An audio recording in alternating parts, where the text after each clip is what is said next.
Yeah. So anyway, in more strange technology news, I love this. When you don't want to get caught, the family's in the other room. The NTSB has decided like the way he that, glossed over your FAP. Yeah.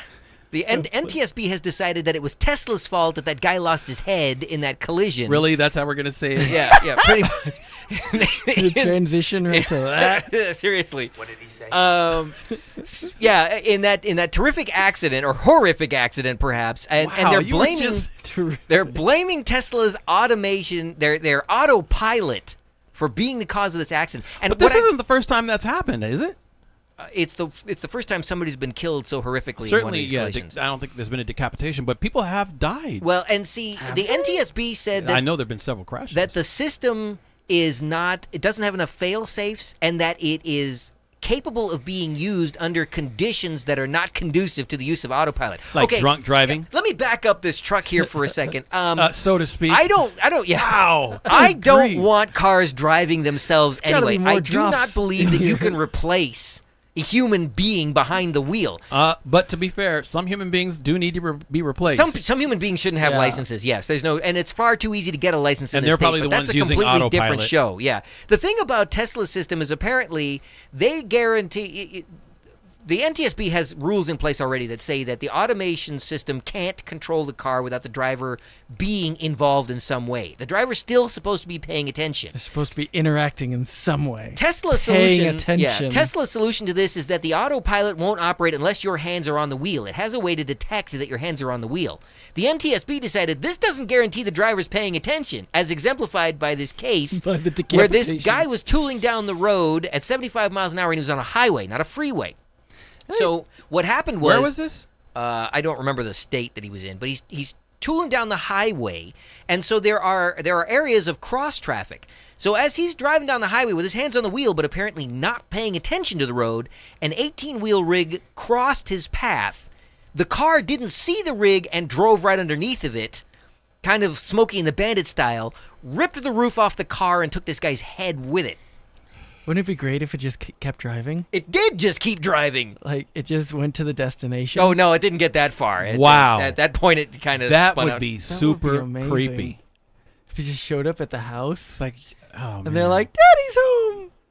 Wow. That's, wow. I don't like it. It hurts. I don't know that that's appropriate either.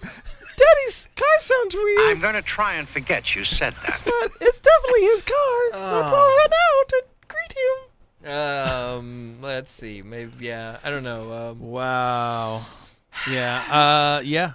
Well, it's not the first time it's happened, and it's only going to get worse. Well, I think it's amusing that the NTSB in its ruling said that the vehicle's autopilot was able to be engaged under conditions that were not appropriate for its use. And I'm thinking, when is it appropriate to let the car try and drive itself? Yeah, that's what I'm wondering. Like, at this intersection, do they have, was there any information about, did they run a red light? Who was at fault? Yeah, apparently the truck driver did not yield the right-of-way to the through traffic. So in that respect, the driver was at fault also. But the NTSB feels that that Tesla should have something in the system where it uses GPS to detect when it's on a highway as opposed to on a freeway. Because according to Tesla, in their owner's manual, it says that you shouldn't use this thing on anything except a freeway. But there's nothing that restricts its operation under any condition, as long as your hands are attached to the wheel. Well, now let's think about that, because on a lot of maps, the 710 freeway exists between Pasadena and Los Angeles. So you could be cruising down Fremont at like 90 miles an hour with your autopilot, and your car might not know any better. Run into Huntington Hospital? Exactly. I don't think we are at that level where cars should be driving themselves under any circumstances. Oh, man, I can't wait for that to happen. No, not me. You will pry the steering wheel out of my cold, dead hands. I am never giving control of my car to a computer. I'm not sure if that's appropriate. Yeah, they just might be. They are doing that to that guy right now. And what the hell are you talking about?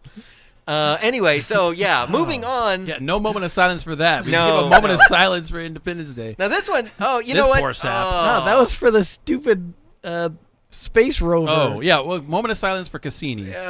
But poor dead Tesla guy. We're gonna have to come back and finish this segment because it's already time for a break. We're having too much fun here.